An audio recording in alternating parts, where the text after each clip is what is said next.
Welcome back to Right on Four Corners. I'm your host, DelSheree Gladden. I'm a USA Today bestselling author of over 30 published novels, as well as a ninth grade English teacher, currently on summer break. So excited for that and excited to talk to Jack McElroy today about his book, Citizen Carl, the editor who cracked Teapot Dome, shot a judge, and invented the parking meter. As you can tell just from the subtitle, lots of really interesting things to talk about with this one. But before we jump into that, Jack, go ahead and introduce yourself. Hi, thank you for having me here, and I hope you're enjoying summer break. It's just getting started. I'm a retired newspaper editor. I was in the newspaper business for many years in New Mexico, Arizona, New Mexico, Colorado, and then finally in Tennessee, where I was editor of the paper in Knoxville, Tennessee for almost 2 decades. And after I retired, I decided to try something else, and I ended up writing this book about a guy who was a newspaper editor, among other things. Yeah, there's a lot. There was so much trying to wrap my head around. Oh, wow.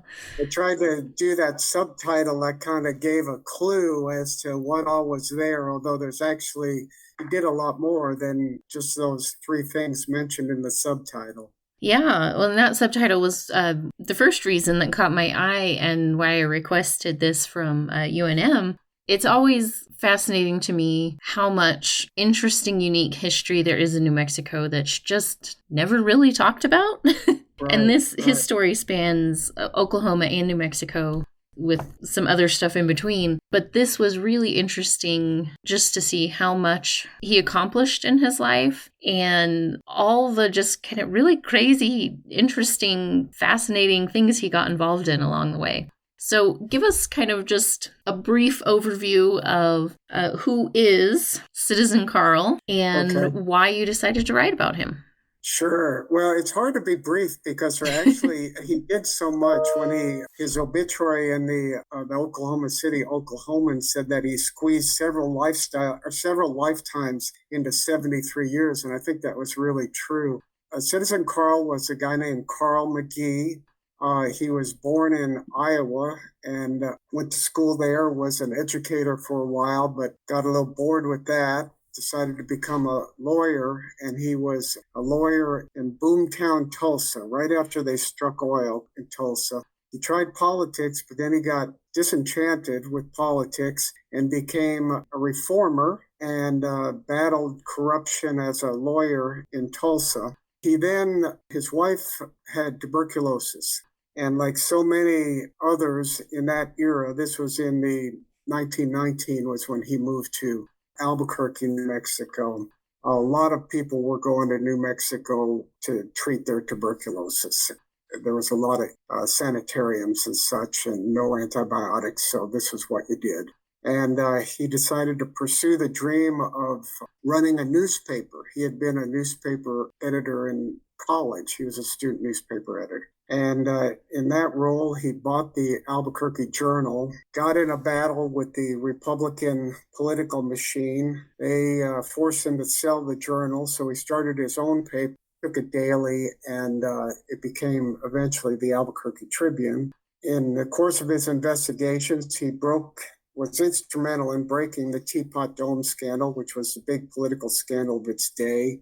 The Republican machine tried to put him on trial for criminal libel and contempt of court. He was convicted, sentenced to prison, but then the governor pardoned him. That really infuriated the judge, who then physically attacked him in a hotel lobby, and McGee defended himself with a gun, shot the judge, wounded him, but accidentally killed a bystander. McGee's paper was eventually sold to what was then Scripps Howard, became the E.W. Scripps Company, but Scripps Howard.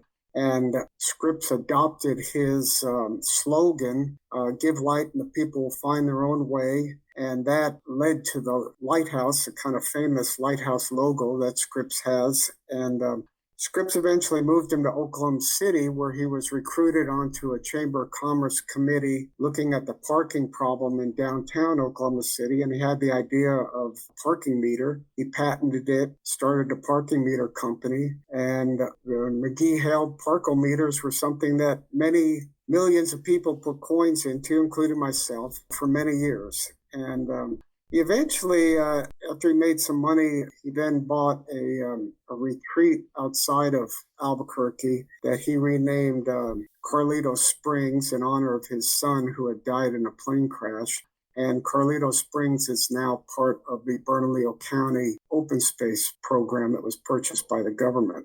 So there's, in a quick exhale, is sort of the life and times of Carl McGee. He did other things. He had a fist fight in the middle of the New Mexico State Capitol, but he was just a pretty remarkable guy. He really was. And this period of time is really fascinating to me because it just seems like so many people who lived in the early 1900s, there was so much going on. There was so much change in the country. It almost seems like it was hard not to be involved in some pretty awesome stuff.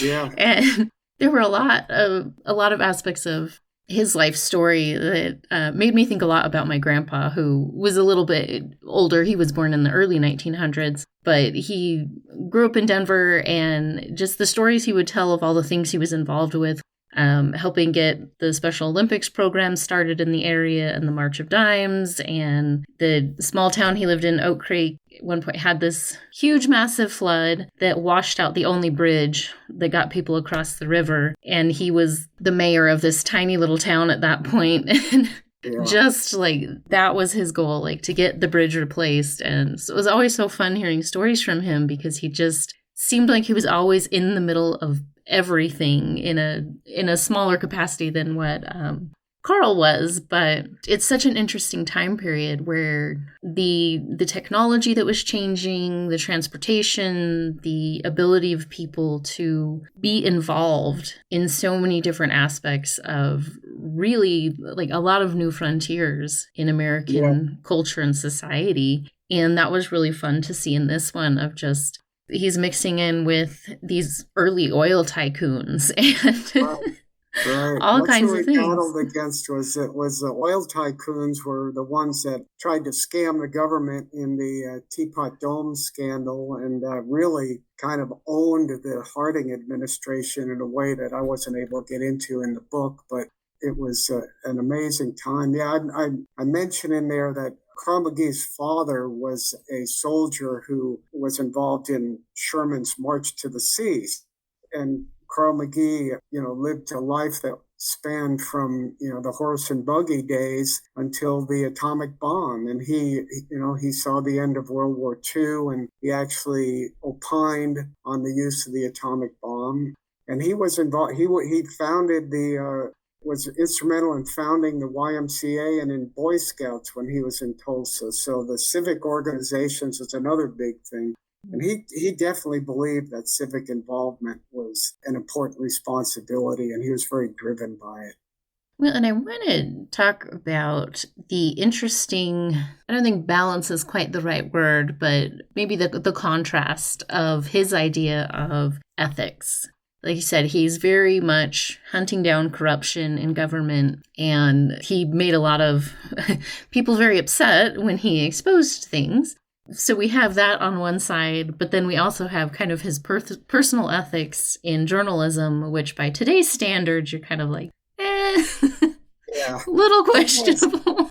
He was, in that era, journalism standards were just emerging, and the American Society of Newspaper Editors formed in the early 1920s and rolled out some ethical standards. And McGee would have felt that he did adhere to high ethical standards. He would have believed that many others who were his contemporaries were just corrupt. I mean, they used their newspapers for blackmail. They did terrible things. But McGee, there was no sense of like, well, we have to verify anonymous sources with X number of people. He was pretty much passing on the things he heard in an unattributed fashion. He did do business with sources for him, and he mingled in politics very much. He actually was running for the U.S. Senate in New Mexico while he was editor of the of the Tribune. And of course, that would be, and he told his readers, they said, "Oh, no, don't run for Senate. We want to keep you as editor." And he said, "Oh, don't worry, I'm going to stay on as editor, even if I'm a U.S. senator." It's like, well, that wouldn't work out too well today. But back in the day, it was. I mean, Warren Harding, who was president, he actually was a newspaper publisher, a newspaper owner, and that's how he got into politics. And so it was pretty common to mingle all of that. But I don't think McGee ever did it corruptly. I think he, at least not what I found, I didn't see evidence where he did anything that he would have been ashamed to have the public know about. I think he just thought it was all right. It was okay what he was doing. Yeah, and I think that's an important thing to note, that, the standards of journalism has changed. And I've worked in journalism, I don't know, I think it was 2019 when I started working for our local newspaper. And, those ideas of, we don't use unattributed sources, we confirm, we don't, write and publish anything until we've got evidence to back it up, and you don't mix your personal stuff with work. And, even to the point, I'm trying to remember, it was, I think, an intern we had who was going to cover a bird show, and was like, they offered to give me some tickets to come see the show later. Like, is that okay? The editor was like, do you think that's okay? Yeah. I spent 42 years in the newspaper business and would never have even dreamed of having a bumper sticker, a political bumper sticker, or a yard sign. That was all completely forbidden. And the companies that I worked for sent out reminders during political seasons, like, you do not do anything favoritism in that might affect your coverage. Yeah. So it's changed. He didn't care. Yeah, I've always found it interesting. The senior editor I worked under most of the time I was with the paper said he does not vote because he feels like that can put him in a position of swaying him or affecting how he edits and writes. And I thought that was interesting. But it was just such a different culture. And I think we see what you're saying in the book with his idea of, to him, he was working within the ethics of the time. He didn't use his position for personal gain. He did endorse various candidates. Like you said, he was involved in politics. But then you look at the name slipping my mind, the Denver Post at the time. And I was just like, oh my gosh. Frederick Bonfils was the notorious publisher of the Denver Post. And he got a break, and this is in the book, he got a break on the Teapot Dome scandal, but he decided to not publish it because he could use it for blackmail. And he actually pretty successfully blackmailed the Interior Secretary, the oil millionaire Harry Sinclair, who bribed the Interior Secretary, was Albert Fall. And they agreed to pay him and his partner the equivalent of what would have been at least $1 million. $1 million in those days would have been tens of millions now in today's money. And he did that instead of publishing the news. He thought, well, I can use this to shake down some rich guys. And McGee did not do anything like that. No, definitely not. Yeah, I was floored by some of the stuff that Bonfils was doing, and you just like, and it didn't seem like it was that out of the ordinary for the time period for a leader in the newspaper business to be using information they came across for their own personal or political gains. And that was just kind of like, it really felt just kind of wild. It just wasn't. The publisher of the Washington Post also was involved in the scandal, and he lied to congressional investigators about that he had loaned money to Albert Fall when in fact he had not. And the investigators wanted to bring him before the Senate to answer questions. He said, well, I can't. I've got a sinus infection and I'm stuck here in Florida and I can't go up there. And they said, okay, we'll come to you. And the senator who was leading the investigation went down there, and finally the publisher of the Washington Post admitted that he lied. And that was really what finally when the whole edifice of the conspiracy began to collapse.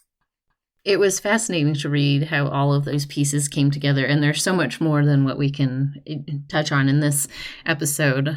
But I think for people who are interested in kind of that development of the oil industry in those early days and how all of that kind of got started and came together, you really get into a lot of interesting details that expose just how unregulated, unwatched. It was really just kind of a free-for-all in a lot of senses, where there weren't the checks in place, there weren't the processes in place where someone could observe or look at it from the outside and then say like, hey, wait a minute, like, no, this is not how we do things. This is not appropriate. Like they didn't have a lot of that in place for someone to step in and say, no, we can't do things that way. Yeah. And that was just fascinating to see, so much of how a lot of processes or programs or laws and regulations develop over time is the problems that arise and then someone trying to fix them later. You asked me how I got into doing this book, and I did work at the Albuquerque Tribune I actually worked there for 14 years. And that's, I had a newspaper job in Arizona that I was at for just a short time before that. So I really started my career in Albuquerque. And from the very start, I was hearing about this guy who founded the paper and all these wild stories about him. And then I worked for Scripps for many years beyond that, and always saw the Lighthouse logo, and the Give Light and People Will Find Their Own Way motto was on all of the mastheads of the papers I worked at. And I just was so intrigued by his story. And I was also so confused by it because it was just a jumble of things. So like, well, did that happen then? Or did it happen? How did that make that happen?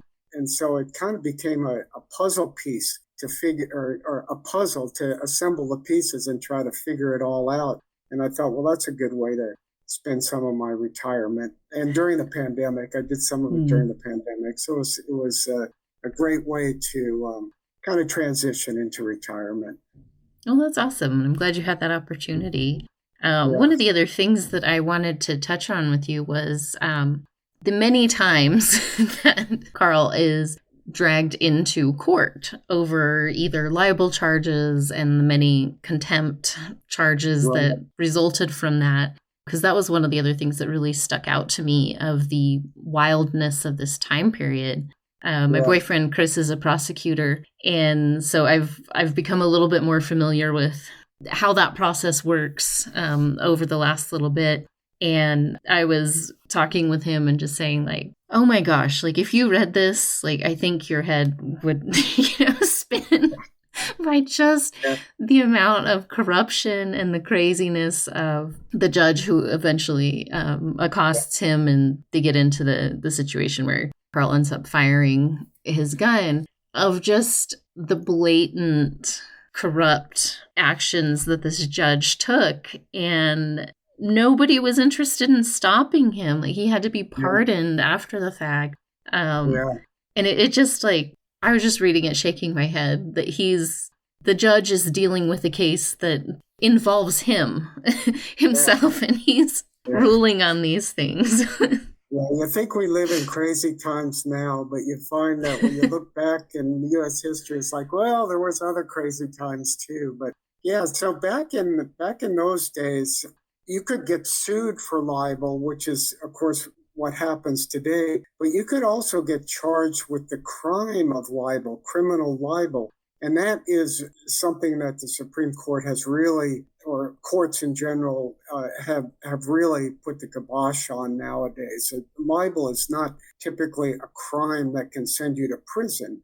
And plus, I mean, we've got rulings like the New York Times versus Sullivan decision and such that protects journalists who are reporting on public affairs. Well, McGee was operating without those protections, and he was charged with criminal libel for a extremely innocuous editorial that he wrote. And he was charged in Las Vegas, New Mexico, by a judge named David Leahy. And Leahy was really part of the Republican machine that Albert Fall and many others were involved in. And McGee was dragged into court in Las Vegas, New Mexico, which was not where he lived. It was not where the judge that was supposedly liable jurisdiction, and he was just pulled into it. And the machine controlled the courts there. So they stacked the jury and convicted him within a week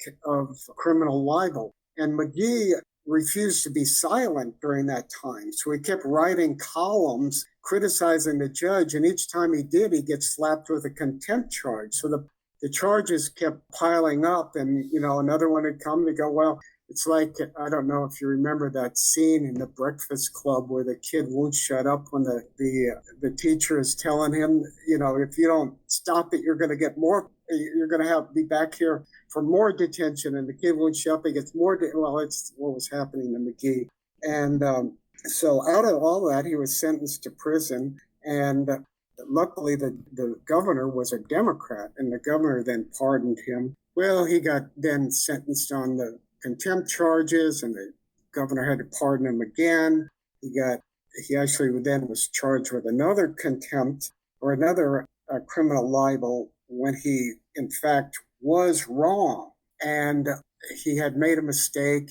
He later corrected it, but he went to trial in Santa Fe on a criminal libel charge. And the jury just revolted and defied the judge's instructions and acquitted him, even though he was guilty. But it wasn't a serious thing. It was really just part of the same political struggle that he was facing. He also got sued for libel. He got sued for libel in Albuquerque by bankers. The jury convicted him, but then awarded just $1 in damages. And he got sued for libel in Oklahoma City as well by the Chief Justice of the Supreme Court in Oklahoma sued him for libel. So he was in and out of court all the time. He kind of felt like going into court was one way to that some of these corrupt.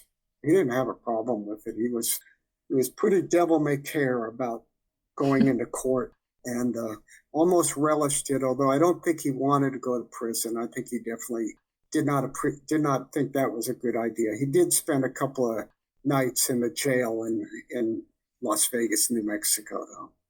Well, and in some ways, those court cases really gave him more of a platform to point out how corrupt a lot of these systems and groups were in the areas. And it was risky that he could have ended up going to prison, but I kind of wonder if he had a sense that he had enough supporters in the public and outside of that he was most likely going to escape the prison, but keep pushing and keep showing the truth, as he said.